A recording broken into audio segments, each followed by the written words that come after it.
CET हो या फिर दुनिया का कोई भी एग्ज़ाम हो, उसे क्रैक करने के लिए आपको 2 चीज़ें करनी पड़ती है। पहले तो पढ़ाई यानी स्टडी, और दूसरा प्रैक्टिस यानी मॉक्स थ्रू प्रैक्टिस। तो सीईटी एक टाइम गेम होने की वजह से उसका स्टडी का वेटेज थोड़ा कम होता है, क्योंकि स्टडी ऑलमोस्ट बहुत सारे लोगों का हो जाता है, लेकिन एक्चुअल स्ट्रगल जो है वो प्रैक्टिस में होता है। क्योंकि आप भले अच्छे से पढ़ाई कर लो, लेकिन आप अगर अच्छी स्ट्रैटेजी नहीं बना पा रहे हो तो मतलब ही नहीं हो पढ़ाई का, आप क्रैक नहीं कर पाओगे। तो इसलिए प्रैक्टिस का वेटेज बहुत ज़्यादा है सीईटी के मामले में। प्रैक्टिस क्या है, अगर गौर से देखो तो पता चलता है कि प्रैक्टिस में भी 2 अलग अलग हिस्से हैं। पहला हिस्सा जो कि एक्चुअल प्रैक्टिस, एक्चुअल मॉक देना, दूसरा हिस्सा इम्प्रूवमेंट। तो जो दूसरा हिस्सा है जिसमें आपको इम्प्रूवमेंट करना है, वो हिस्सा 90% इंपॉर्टेंट है। देखो यूजुअली ना सीईटी में 100 तक पहुंचना थोड़ा इजी है। आप अगर पढ़ाई एकदम अच्छे से करते हो, आपका पढ़ाई पूरा है, तो आप 100 तक पहुंच सकते हो। लेकिन 100 के आगे एक एक मार्क बढ़ाना बहुत टफ होता है, और उस वक्त ये स्ट्रेटेजी, ये जो हम इम्प्रूवमेंट करते हैं हर मॉक के बाद, इसके वजह से ही आप सीईटी क्रैक कर सकते हो। तो ये 90% इंपॉर्टेंट है। इम्प्रूवमेंट कैसे होता है, आप जब भी कोई मॉक देते हो तो उसका एनालाइज करते हो, फिर आपको पता चलता है कि मैंने इस मॉक में ये गलती की, मेरा ये सही था, और मैं इस जगह पे खड़ा हूँ। तो अगर आपको स्कोर बढ़ाना है तो क्या क्या डिसीजन लेना है, तो ये आप डिसाइड करते हो एनालिसिस के ऊपर। तो जब आप यूट्यूब पे या फिर गूगल पे सर्च करते हो कि how to analyse CET mocks, तब आपको कुछ इस तरह के शीट्स दिखेंगे, जिसमें मतलब देखने के बाद तो पता ही नहीं चलता ये है क्या, लेकिन उसको समझने के लिए कुछ टाइम लगता है। हम उनका पूरा वीडियो देखते हैं, फिर हम लोग समझते हैं, लेकिन वो बहुत ही हेडेक हो जाता है। मतलब इतना सारा डेटा भरना और हर बार उस डेटा की तरफ देख के अपना एनालिसिस करना हेडेक है यार। मतलब अभी ज़माना इतना आगे जा रहा है और ये एक्सेल शीट्स हम लोग देख रहे हैं, दिस इज़ नॉट गुड।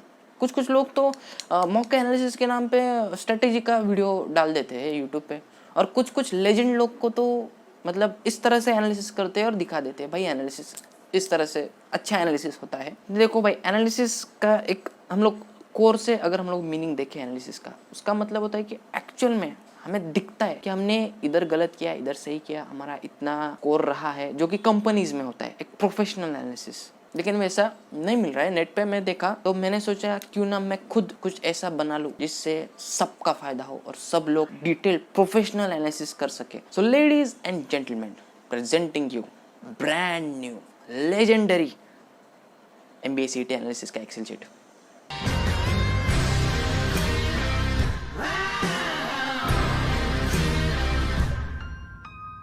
इसमें क्या है आइए देखते हैं। So guys, this is the CET detail analysis sheet. अब मैं आपको दिखाऊंगा लाइन से कि ये है क्या। सबसे पहले देखो स्कोर वाइज एनालिसिस। इसमें मुझे दिख रहा है कि मेरे पहले 4 मॉक्स में क्या क्या स्कोर आया था।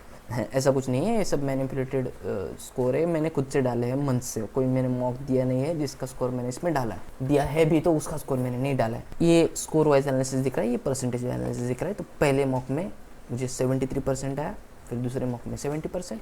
तो हर मॉक का स्कोर वाइज परसेंटेज वाइज। अब मुझे देखना है कि मेरा इंग्लिश जो है उसमें मेरा परफॉर्मेंस कैसा रहा है पिछले 4 मॉक में। मैंने इंग्लिश को सिलेक्ट किया, देखो इंग्लिश का स्कोर दिख रहा है 38, 34, 37, 34। उसका परसेंटेज दिख रहा है 76, 68, 74, 60। अरे दोनों सेम ही है, 68 है। हाँ 34 है ना। हाँ तो पहले तीसरे दूसरे और चौथे मॉक्स में इंग्लिश का स्कोर सेम। हाँ लॉजिक का कैसा है मेरा देखते हैं। हाँ लॉजिक देखो 54, 56, 53 यार, तीसरे मॉक में कम आ गया। परसेंटेज भी दिख रहा है लॉजिक का, ठीक है। लेकिन मुझे अब टॉपिक वाइज देखना है। तो अब मैंने लॉजिक में मुझे सिलेक्शन क्राइटेरिया का देखना है।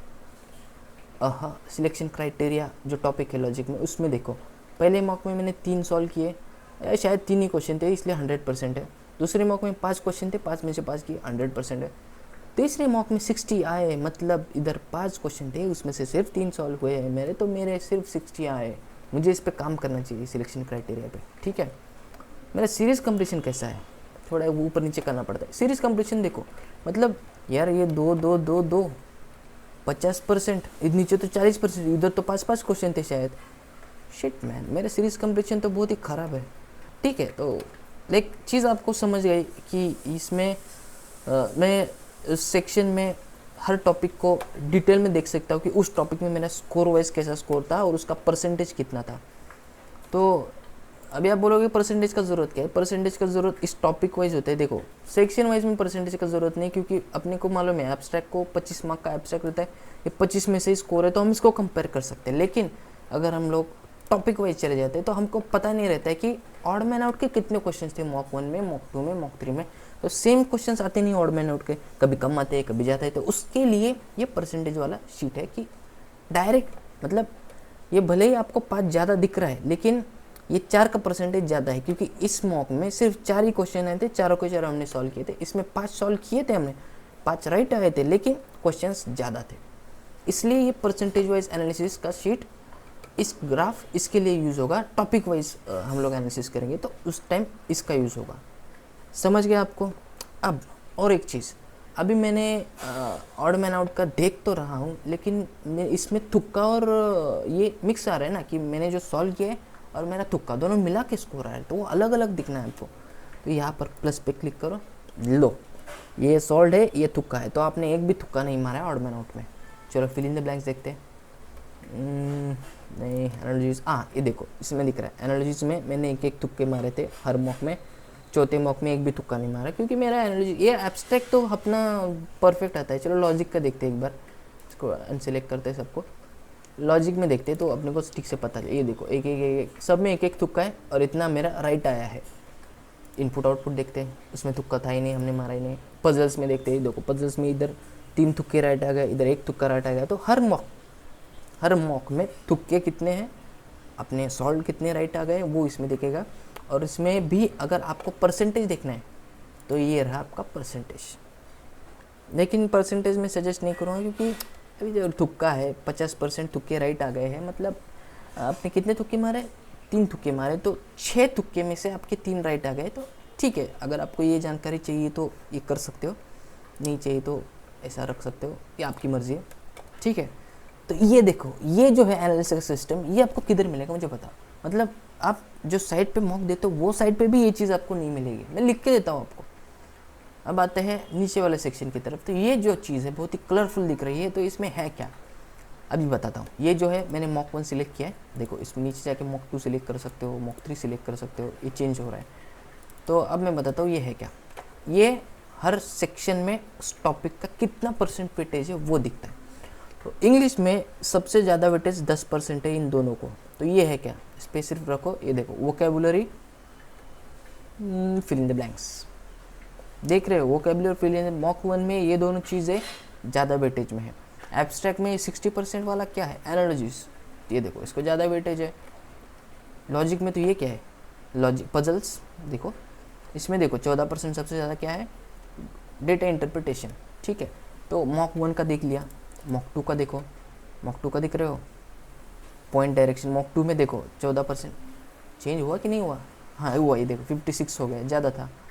चलो मॉक 3 में देखते हैं, देखो 60% हो गया, मतलब सब चेंज हो रहा है। ये देखो इधर 12% हो गया, इधर 21% हो गया। तो सब में थोड़ा थोड़ा चेंजेस आता है, मतलब टॉपिक का कितने वेटेज है और कितना वेटेज नहीं है वो दिखता है। मॉक 4 में देखते हैं, इसमें भी थोड़ा थोड़ा सेम आ रहा है। ये देखो इधर 12% हो गया, 10% है तो 12 हो गया, इधर 17%, पजल्स का वेटेज कम हो गया, यहाँ पर भी 14 का 12 हो गया। तो हर मॉक में कौन से सेक्शन का कौन से टॉपिक का उस सेक्शन में ज़्यादा वेटेज है वो अपने को पता चलता है, ताकि हम जब प्रिपेयर का स्ट्रैटेजी करेंगे सीईटी का तो उस टाइम हम लोग देखेंगे कि भाई ये वाला टॉपिक है ना, ये वाला टॉपिक इसको ज़्यादा वेटेज है, तो इसमें अपन लोग ज़्यादा फोकस करेंगे। अभी आप लोग को बोलेंगे ये तो परसेंटेज वाइज वेटेज दिख रहा है, आप लोग को मार्क्स वाइज चाहिए। ठीक है भाई, मार्क्स हाँ। अभी हाँ और एक चीज़, इसमें ओवरऑल भी दिखता है, मतलब आप अगर इस पर क्लिक करोगे फिल्टर पे तो आप सारे मॉक्स सिलेक्ट होंगे और सारे मॉक्स में मिला के हर टॉपिक का उस सेक्शन में कितना वेटेज है वो भी दिखता है अपने को, एवरेज वेटेज वो भी इसमें डायरेक्ट दिख जाएगा। तो अब देखते हैं मॉक 9, तो मैंने स्कोर भरे ना, मॉक 1 का स्कोर। मॉक 1 का स्कोर में अगर आप बोलोगे मुझे परसेंटेज वाइज नहीं चाहिए, मुझे मार्क्स वाइज चाहिए, तो प्लस करो, डेटा लेवल्स में जाओ, मोर ऑप्शंस, परसेंटेज को निकाल दो, गायब, वैल्यूज को ऐड कर दो, ख़त्म, क्लोज कर दो। अब आपको दिख रहा है उस इंग्लिश के सेक्शन में हर टॉपिक का कितना मार्क्स वाइज वेटेज, मतलब ये देखो 5 मार्क्स का है, क्या है वोकैबुलरी, ये देखो 5 मार्क्स का पैराजंबल, 4 मार्क्स का फिल इन द ब्लैंक्स, देख रहे हो। वही अगर आप परसेंटेज में करना चाहते हो तो डेटा लेवल में जाओ, मोर ऑप्शंस पे जाओ, परसेंटेज करो, वैल्यू कट करो, दोनों साथ में भी रख सकते हो, लेकिन मैं सजेस्ट करूँगा मत रखो।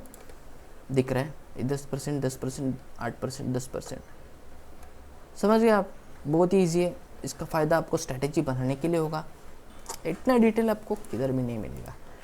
खैर कोई नहीं, ये रहे अपना एनालिसिस का चार्ट्स।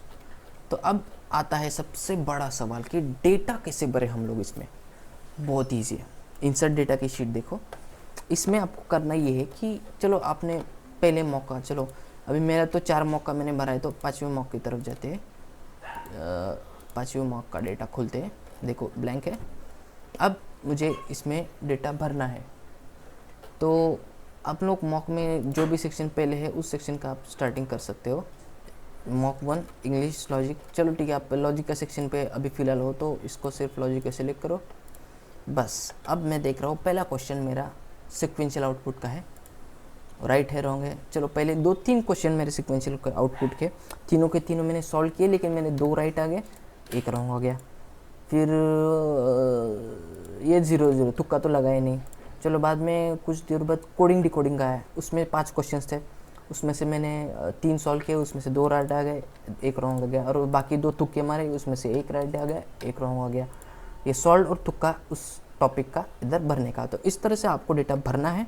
एक बार डेटा भर लो। मॉक 5 देखो, यहाँ पर मैंने थोड़ा सा भरा है डेटा, तो अब यहाँ पर आके बस एनालिसिस में जाके रिफ्रेश करना है, आ गया डेटा यहाँ पर, दिख रहा है। तो इस तरह से आपको इंसर्ट करना है। लेकिन यहाँ पर भी कुछ लोगों को एक डाउट होगा कि अगर डेटा भरते टाइम कुछ गलती हो जाए, टोटल अगर 50 की जगह 51 हो जाए, एक आधी एंट्री जास्ती हो जाए, तो गड़बड़ हो सकती है। तो उसके लिए मैंने एक्यूरेट फिल वाली शीट बनाई है। आपको अगर ये यूज़ करनी है कर लो, नहीं करनी मत करो, आपकी मर्ज़ी है। तो इसमें ये ऑलरेडी मेरा डेटा भरा हुआ है, तो ये देखो इंग्लिश है, तो यहाँ पर डेटा भरते टाइम ये डिलीट मारो मेरा डेटा, अब सब 0 हो गया है। तो अगर आप जितना भी डेटा इसमें भरो,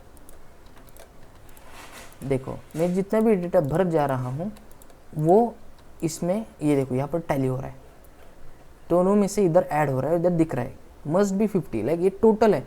जितना भी डेटा भरोगे राइट रॉन्ग सब मिला के इधर 50 होना मांगता है। तो अगर 50 के ऊपर इधर दिख रहा है तो इसमें इसका मतलब डेटा भरने में किधर तो मिस्टेक हो गया। तो पहले डेटा यहाँ पर भरो, फिर इसको सिलेक्ट करो, सिर्फ वो कलर्ड वाले पार्ट को सिलेक्ट करो, Ctrl+C। डेटा भरने के बाद इंसर्ट डेटा में जाओ, इंग्लिश है ये, तो हम लोग मॉक 5 का इंग्लिश को सिलेक्ट करते हैं, लॉजिक को कैंसिल करते हैं, ये रहा इंग्लिश, यहाँ पर क्लिक करो और ये डेटा आपका पूरा यहाँ तक भर जाएगा। सिंपल है। एक बार डेटा भर जाओ, यहाँ पर आओ, यहाँ पर आप एनालिसिस में रिफ्रेश करो, देखो इंग्लिश का डेटा दिख रहा है आपको। सिंपल है इंसर्ट डेटा। हाँ, अब और एक डाउट होगा लोगों के दिल में कि भाई यहाँ पर तो सिर्फ 10 मार्क्स दिख रहे हैं, लेकिन मैंने 20 दिए हैं। तो कोई बात नहीं भाई, ये देखो अभी तुमने 10-20 दिए ना, तो यहाँ पर आओ, आपको करना ये है कि अभी ये मॉक 10 का, सॉरी ये सिर्फ लॉजिक है, तो पहले सब ओपन करो, सिलेक्ट ऑल कर दो, सब इधर एक भी ये बान है ना, इधर एक भी फिल्टर नहीं होना चाहिए, सारे के सारे एरोज होने चाहिए नीचे वाले। इसमें फिल्टर कभी भी ऑन मत रखना जब भी आपको अगर मॉक का डेटा ऐड करना है। अभी ये मॉक 10 है, इसमें से सिलेक्ट करो इस तरह से, तो यहाँ पर सॉरी इस मॉक 10 को सिलेक्ट किया, पहला रो को सिलेक्ट करो मॉक 10 का, और ये यहाँ पर सिलेक्ट करो, किया। अब इसको Ctrl+C करो और यहाँ पर Ctrl+V करो, आ गया। अब आपको करना ये है कि यहाँ पर मॉक 10 की जगह मॉक 11 करना है। फिर से 2 बार करना पड़ेगा आपको, ताकि नहीं तो डायरेक्ट 11 करके खींचोगे तो वो नहीं खींचेगा, 12-13 हो जाएगा। देखो सब 11 हो गया, बस नीचे तक इसको 11 करना है आपको। मेन शीट में आपने चेंज कर दिया, देखो 11वें मॉक का डेटा शीट तैयार हो गया। अब चार्ट्स में आओ, यहाँ पर मॉक 10 तक ही दिख रहा है, एनालिसिस में जाओ, रिफ्रेश मारो, आपका मॉक 11 आ गया। इसको थोड़ा प्लस करके माइनस करो, आ गया। आई होप आपको समझ आ गया होगा। अगर आपको कोई डाउट है इसमें तो आप कमेंट में ज़रूर पूछिए। इस एक्सेल शीट का लिंक मैंने डिस्क्रिप्शन में दिया है, डाउनलोड करो, इसमें डेटा भरो और अपना एनालिसिस करके मॉक्स का स्कोर इंक्रीज करो। सब लोग जे भी जाओ, 1 लाख सब लोग क्रैक करो पेंडी। ठीक है, so that's it for day guys, see next time.